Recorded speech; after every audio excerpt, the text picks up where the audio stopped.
Thank you.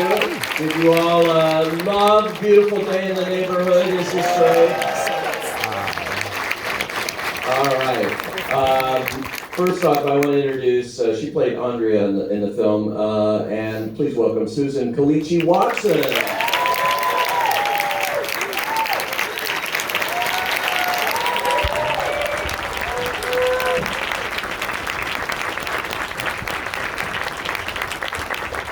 As Lloyd, a recent Emmy winner, please welcome Matthew Rhys.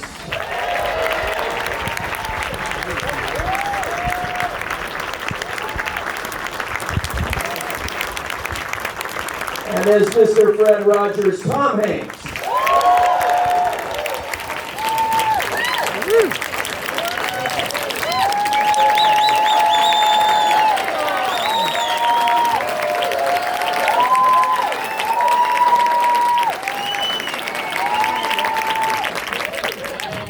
Yeah, come on, Tom.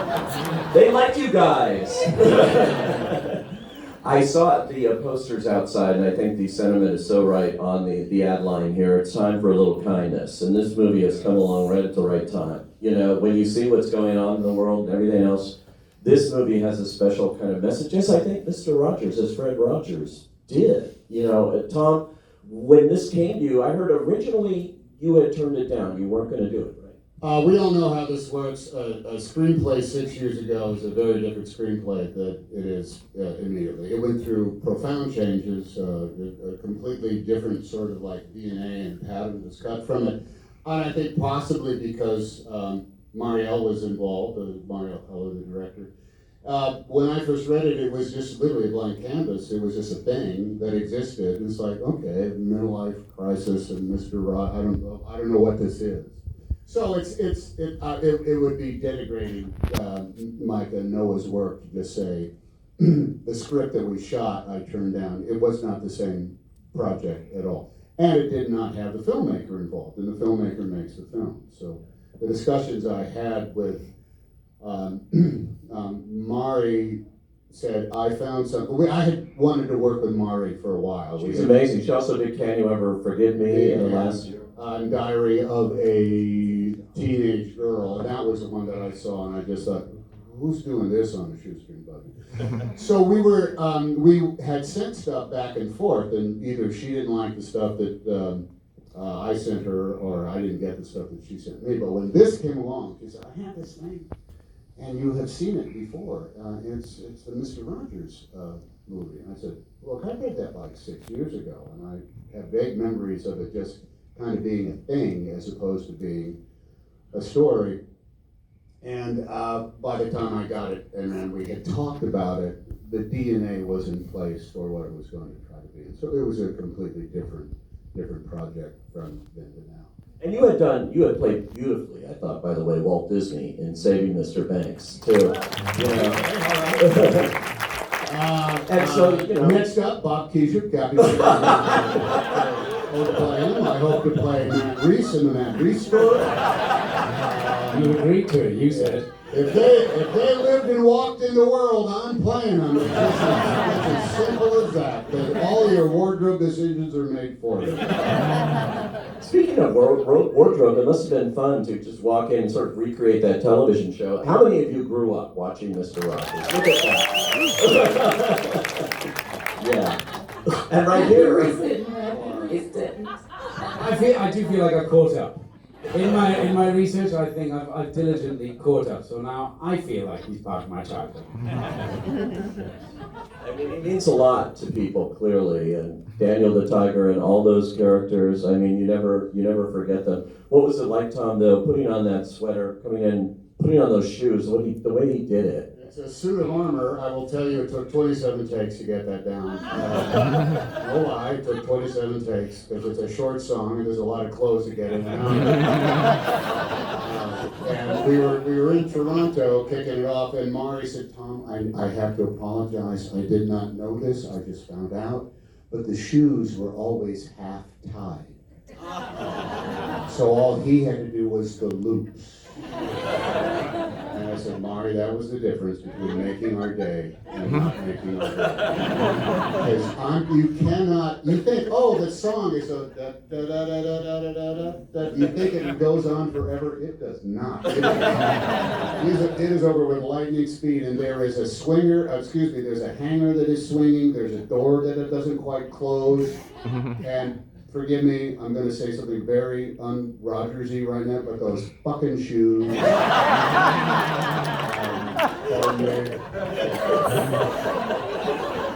They were oversized, that was one thing, so I could slip into them and then we would change them once we would get around. But man, just getting into them in time, it was like I was sweating bullets. But we did it, literally. I hope the outtakes come out in like a DVD or something like that. That'd be amazing. Because I would like to see it pound for pound, for Mr. Rogers blowing it as well. I like to see it side by side.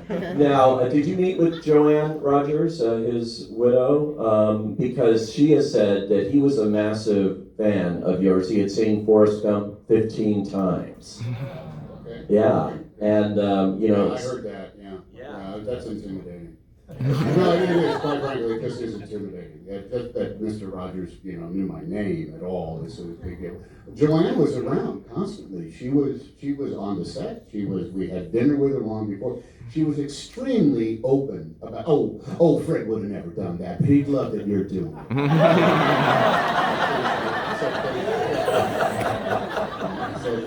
Oh, Fred could just be a coot sometimes.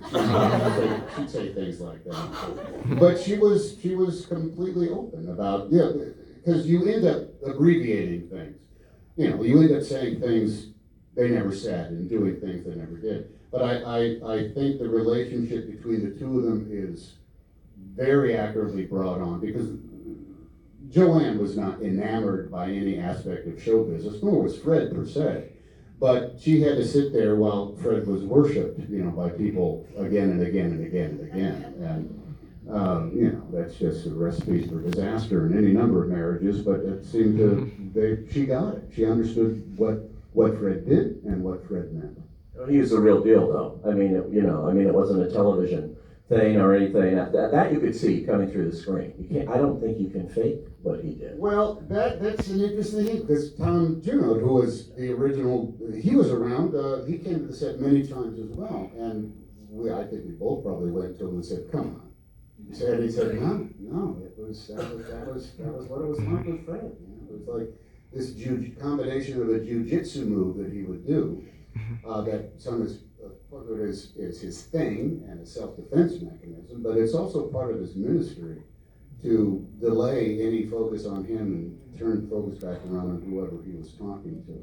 And I talked to Tom when we were actually there on the set there at WQED, and he said it was mind-blowing sometimes. It was frustrating for him as a journalist. Matt could talk more about that, but it's what he did and it's who he was. Amazing. Yeah, Matthew, great performance in this. Yeah.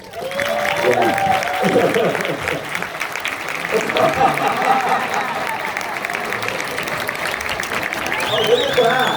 Yeah.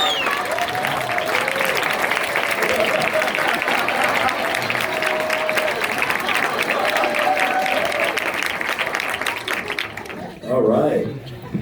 So that's what it feels like.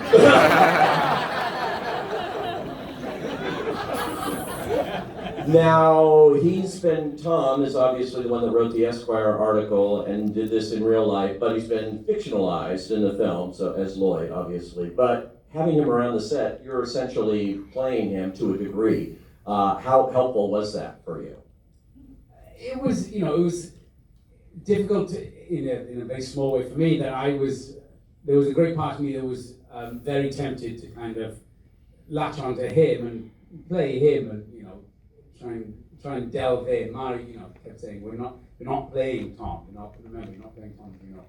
You are playing, the fictionalized version. So, that was tempting. It was incredibly helpful, just from a technical aspect of how he conducted himself during interviews and what his interview technique was, and to hear him then say what this long, embedded, drawn out time Fred was, and indeed how it affected him. But yeah, just the small things of his interview technique alone kind of helped. But just having him open up about this entire experience was a wealth of knowledge and information. You know, what did you look? What was your biggest challenge in doing this? And here you are working with Tom Hanks as Mr. Rogers, you know, a real person here. Did you have anything? Because you said you didn't grow up, obviously, watching Mr. Rogers or anything. But did you know who he was, or? To my shame, I didn't. 'Cause, you know, and sadly he never crossed the Atlantic. But obviously, when the script came in, first thing I did was go to YouTube and I watched this one episode and I thought, what is going on? And I was kind of genuinely confused, and then I was kind of, well, what? And in the research I did on him, it's been incredible that it's not a poor performance. It's incredibly thought out and mapped. Not just the scripting itself was an incredible process for him, where at times I just thought he kind of making it up as he goes along, and it wasn't. His attention to detail is remarkable, but also his pacing is incredibly deliberate. Pacing, timing, and pause, use of pausing was for the benefit of children to listen and to understand and to process in the moment. You could speak better to it because you've been an ardent fan for decades. There was a way that Mr. Rogers spoke, and I was noting it. It's in Tom's eyes in the what is it, the poster for the movie. That it was like he spoke through the screen. For anybody who watched it, you felt like he was looking at you, and that's what it was about. Like for him, it was a real communication with the children rather than some random form of entertainment or a way to keep kids entertained for like a half an hour. I think actually that is what he was working against, this sort of like arbitrary entertainment for kids, because he was like, what are they really getting from that? What are they getting from seeing like a clown throw a pie in someone else's face? Or like, what are we teaching them when they're really dealing with real issues even at a young age? So how can we begin to have a dialogue with them about that? And I just really appreciated that as a kid. I appreciated somebody treated me with a sense of intelligence, and whether or not I realized it at that age, there was something that drew my younger brother and myself back to it every day, was the fact that this person seemed to really care about my understanding of life and issues and things like that. So yeah, I was a huge fan, and I still know the songs, I sing along, I do all that. How did doing this movie, you know, when you see somebody like him that is so inspirational, and you just look at, wow, how can somebody be like that? And particularly in this day and age, doing this movie, you know, you all do so much, acting all the time, movies all the time. Did this change you in any way? Did it make you think about what the themes here are with Mr. Rogers? No.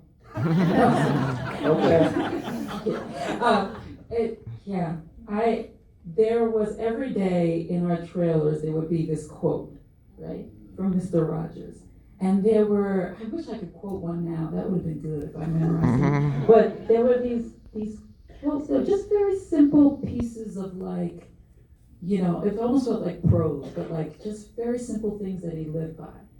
And some of them, I just held on to them because I was like, it reminded me of the simplicity of even the most complicated things, that they're simpler than you think. And it made me start to see or be able to kind of chip away at like some of this. I guess there's so much going on in the world right now. Things are just getting kind of complicated. And it was nice to have this place where we can make some art that felt like we're really kind of examining what's kind of simpler about things. There are three simple rules to happiness. Be kind, be kind, be kind. That's one. Anybody can pray by just saying these three words. Thank you, God. That which is essential is invisible to the naked eye. Things like that. He wasn't selling those as tea cozies. That was his philosophy. The default mode, I think, of civilization, and also I think the money-making aspect of all show business, all media, is cynicism. It's so easy to go there right off the bat because everybody can say, yeah, what about that? Hey, how about yeah, what's really going on there? And what was really going on with Mr. Rogers was he was practicing the secrets of happiness. Be kind, be kind, be kind. And people, I don't get it. No, there's just something going on there. That's the money-making principle, I think, of the first thing that comes up in what you can create, which is that level of cynicism. What was it like recreating the television shows and working with Daniel the Tiger and all those kind of, that puppetry and everything? It's just such a wonderful world that he had. Some really cool puppeteers schooled me a little bit. I had a practice Daniel Striped the Tiger at home. That was actually Daniel. He didn't have stripes. He was just literally him. And I walked around the house for a long time, talking to my wife around corners.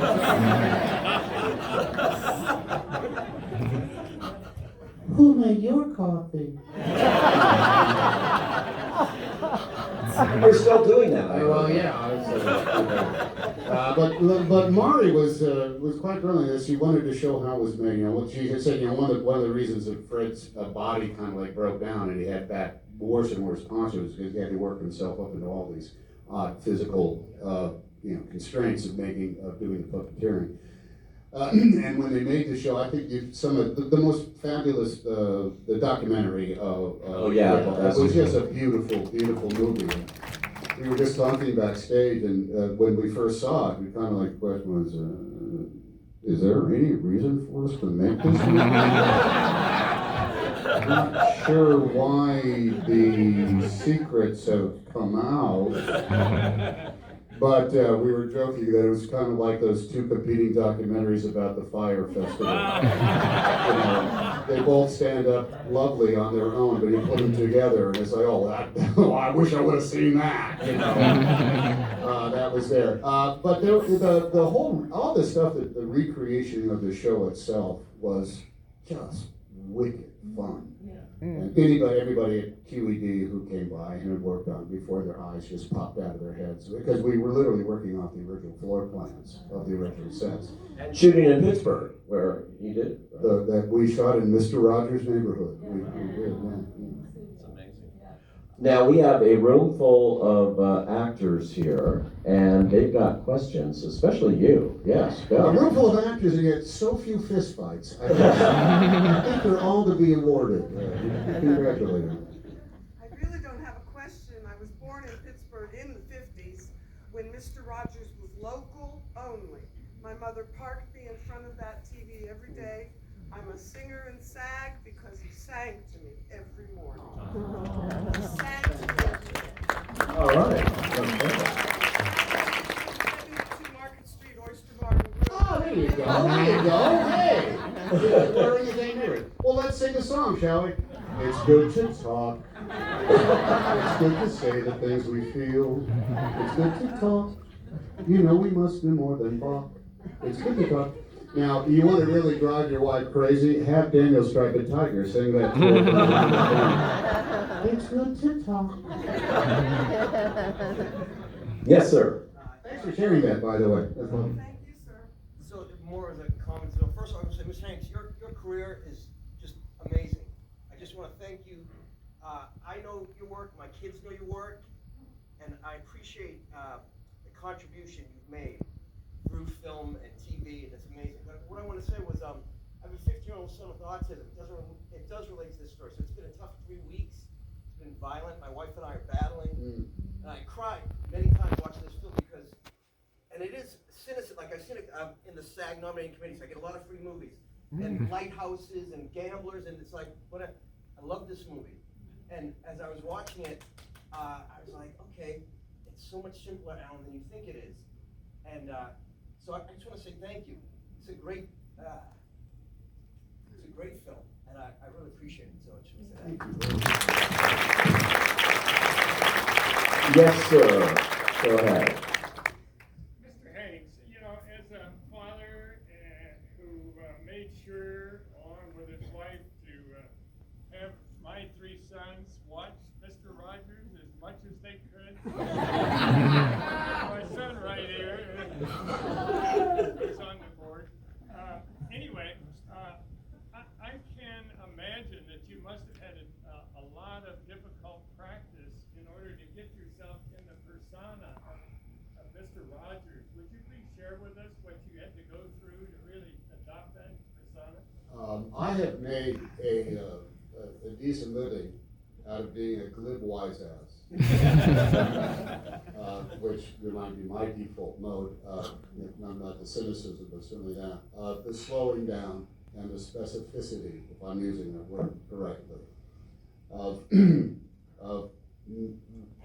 the way he spoke. And we cannot speak enough about Micah and Noah's screenplay on this, nor Mari's guidance. She is the boss on the set, and she is completely collaborative, but will not brook left turns when there should be no left turn. And her, from the get-go, what she tasked me with was to slow down and to think. And when I'm listening, don't think about what I'm going to say next, but just be listening. And those are, I must say, the clothing is like a suit of armor. You put on that red cardigan sweater, and man, that does an awful lot of work for you. But in the course of, the long scenes today, we were talking about this just today, like the scene in the apartment where I pull out Daniel Strike the Tiger. That scene was so quiet and so long. And our inner springs are wound much tighter than that. And then Mari would come out and whisper very quietly to us, you know, I think you guys are moving a little too fast. I think there's more time in there. So pause more. You know, it was contrary to everything that we get yelled at. You know, they say that there's only three directions you can get from a director: louder, faster, funnier. She didn't say any of those things. We were never louder, or we were never faster, or we were never funnier. Have you seen Anthony Hopkins in Magic? Remember when Burgess Meredith, he's possessed by his own puppet. Burgess Meredith, his agent, turns up and says, "Make Fats shut up for 1 minute." Hopkins is there for 1 minute going,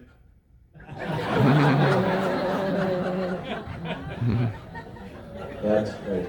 Okay, yes, way in the back. That's you, sir. Yes, hi. At the end scene, which is beautiful, with family around the death scene and the quote of what's human is manageable, what's manageable is mentionable. Is that something you really said that happened, or some aspect of that? Not that it ruins the movie if it didn't, but I was just curious. Thank you, Rebecca. That was my first day on the movie. You guys have been together for 2 weeks, you know, and then I had to show up with a pie. Very, very intimidating. But Mr. Rogers lived by that very philosophy. He said it again and again and again. And I'm sure, without a doubt, I'm sure he had that conversation with Tom and vis-a-vis Lloyd. It's his philosophy in a nutshell. Thank you.